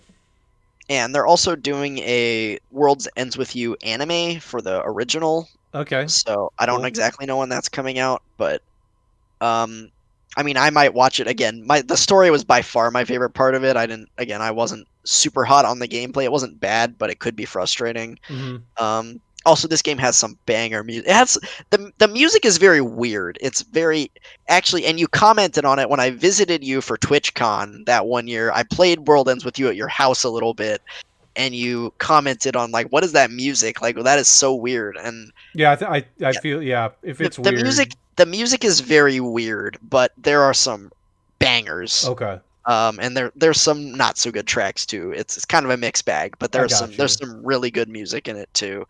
Um, so yeah, people are excited. People didn't think this would ever happen. People thought that The World Ends with You was kind of, just a one-hit wonder, and I guess it gained popularity with the remake that came out a few years ago, or the Mm-hmm. remaster, I should say. And I guess there was enough demand for a sequel to The World Ends with You, Sure. so Yeah, I we are mean, getting a sequel to The World Ends with You, summer which, 2021, I guess, for yep, PS4, not PS5, just PS4 right now. Okay, interesting. Um, very cool. I've got one other thing on the dock on the tabs here. It's the Comcast thingy. Did you yep. read this one at all? I I don't sk- know. You skimmed. I Okay, skimmed it. you I mean, you could spearhead this one too then. kind of the headline speaks for itself. Apparently, Comcast is going to start instituting data caps on normal internet, not mobile, like Mm-hmm. at home internet. They're going to have data caps, and if you go over it, you're going to have to pay a fee, or you can pay for their no limit service or whatever.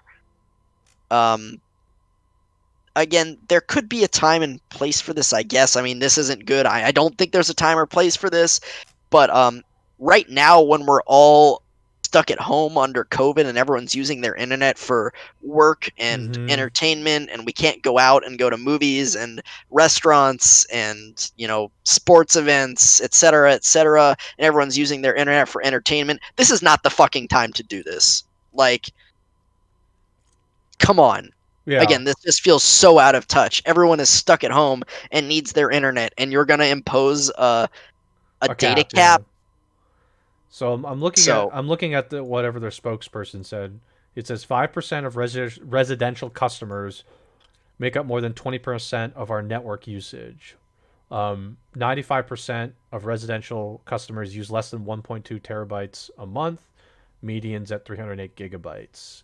It's for super users. Well, what's the example of what's a super user yeah, doing? I don't know. I have no idea how much data or how much bandwidth I use. So maybe I would be under this cap. Maybe I wouldn't be. I really have no idea how much um, bandwidth Yeah, that I like don't know. Like I for example use I where don't know. I'm on my computer most of the time. Mm-hmm. So We should definitely be asking and checking if you're a Comcast person and you play a lot of games and if you're a streamer too and things like that, you should definitely be checking on that 100% because I can imagine those could be super users. Also, if you have a Stadia, if you use Stadia, oh yeah, you're this 100% a super for user your because yeah. Stadia absolutely blows up your data. So if you're a Stadia player, you're pretty screwed here Yeah, because I mean, this is gonna I hit you hard. yeah, I guess as Ghost saying in the chat, I apparently his internet provider has a 1 terabyte limit, and he's never come close to it. So Okay. maybe it's really not a big deal, and that the limit is far over Sure, what most normal people would use. sure. Even me, where I feel like I'm on the internet like 24/7, either watching Twitch or doing something else. So again, maybe it's not a big deal, but this is one of the things that people were scared about when they killed net neutrality, and the ISPs were like, "Oh yeah, no, we'll never do that. We'll never have a data cap." And well, here we are. We have a It's a data fucking cap. data Yep. cap. Yeah, of course, Um, of course there is. Um, so so 600 to 700 gigabytes. Okay, so you're not even that you're would be bare like that would be barely like above half of halfway. it. That would be like half It's of like it half on of the it. Okay, 1.2. okay, Um, got it. That's a good comparison. But yeah, like there's gonna be like specific folks that are gonna be super users, and I can imagine it's like Stadia, people who are like streaming a lot, all the time. like streaming a lot. Big streamers, I think, are hitting that for sure. Sure, It's yeah, I can. That's I'm guessing that's who they're hitting really. but it again, it just kind of sets a bad precedent where Sure, like, okay, we're gonna start we're start gonna have data caps on our internet. sure, yeah. It's rough, and I hope the new administration can do something about some of these backwards laws and stuff Mm-hmm. uh, with ISPs and like DMCA and some of these things we've been seeing recently. But we'll see. We'll see. Yeah, Uh, I got to be honest. I don't think they're going to do anything about it, but you're they're right. probably not just going to do a thing. But who knows? They've got I'm other hoping. more important shit to worry about, to be honest. But There's a you lot of know, things. Yeah, there's a lot of other stuff that needs to be checked out. But that's all the stuff we had actually for news for today, at least that I've got on my list here. So let's sort of do our conclusion and let's do a long full conclusion. Normally for MyriaCast we sort of ended on a very short conclusion, but since we're here, we're on Overlimit, and we're probably talking to some folks obviously that we are friends with, but also we're we're potentially with this new Overlimit podcast going to be reaching some new folks. So first things first, please be sure to follow the Twitch channel. If you're watching it somewhere else, like for example YouTube, all these videos are going to go on YouTube. I will be working hard to do that. And if if you want to watch the live stream, we generally communicate with the chat, and also maybe we'll implement these things like alerts and things like that in the future. So be sure to check us out there. The support is appreciated considering we're trying to do this and really build this up. Also, please consider following the Twitter. The Twitter is very important. That is the podcast Twitter. The official Twitter is where everything is going to burst out of. It will no longer come from my personal Twitter or be retweeted by Spoon. I mean, we'll still retweet the main one, but all the main tweets regarding this podcast are coming from that. So please consider following that. Very simple to do so. If you have a Should we Twitter, should we please should click follow. We we appreciate it. should maybe change it to Overlimit Podcast on Twitter. Or actually, no, that's too long. It's too long for It's too Twitter. long. I Overlimit tried it. cast. Yep. I tried podcast Overlimit Podcast on Twitter was too It's long for the Twitter handle, so that's what it is. I think it's fine. Just whoever, if you're looking for it, just be sure, please follow. We really appreciate it. All of the stuff that I'm talking about right now, it's free to do so, and it helps us. It really does.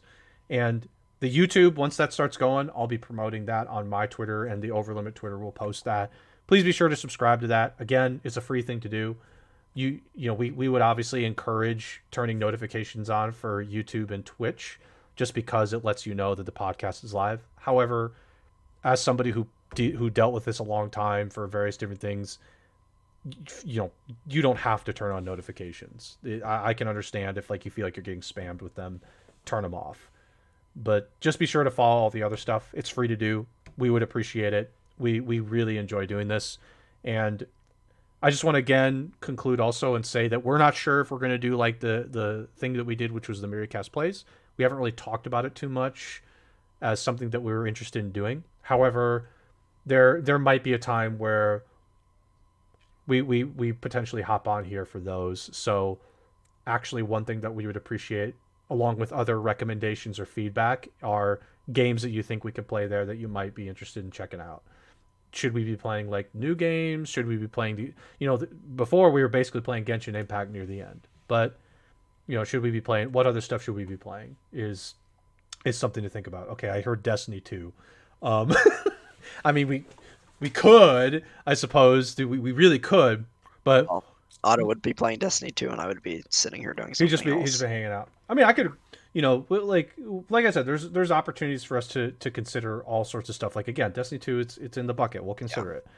But yeah. As the Otto said, no, go ahead, if go you ahead. guys have other suggestions, we did some conference reaction kind of mini podcasts, back in the Myriacast days. If you guys liked that and want to see more of that, we can do those as well. The plays, I No, don't know. no on Anything Necopara, thank else? you. Oh, the other thing too, I think would be, if you guys think we should do like group stuff. So one thing that we haven't done yet is we're setting up a Discord that we're not making it public just yet, because I think there's a couple more things that I wanted to make sure.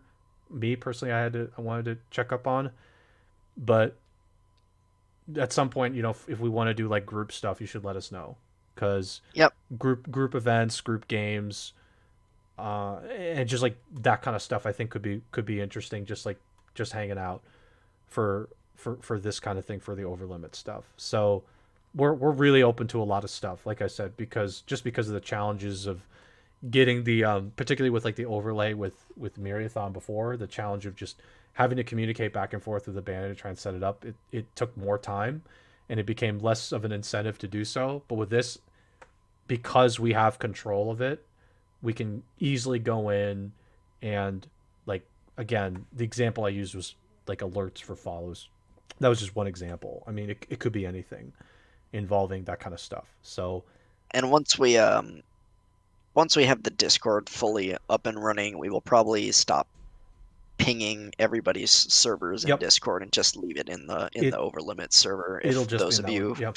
who find that annoying, if you find it annoying, please let us know and we'll stop doing it. Yeah, But we will 100% we're stop. we're gonna just do it until you tell us to stop, or until we have the Overlimit server fully up and running, and we'll probably just leave it there. Yep. So, yeah, that was it for me. I mean, like I said, just follow that stuff. We appreciate it. I've already seen people following our Twitch and Twitter, so that's great stuff. Really, it is important to us. And who knows? We if we come up with new stuff, we'll be talking about it on the Twitter, and when the Discord goes up, hopefully within like a week or so, we'll make it official. We'll get everybody in there, and all the updates will go in that server. They'll no longer be all over the place. like we've been doing, where I've been pinging my own personal server, and I pinged your server a few times, and Spoon and all these other servers we've been pinging. We'll hopefully be able to just do it in that one server, and all updates will go there. And I'll be able to have set up all my webhooks in that server, so I won't have to really do much of anything. So, um, yeah. Any other stuff Nope, before we close? Okay. I think that covers it.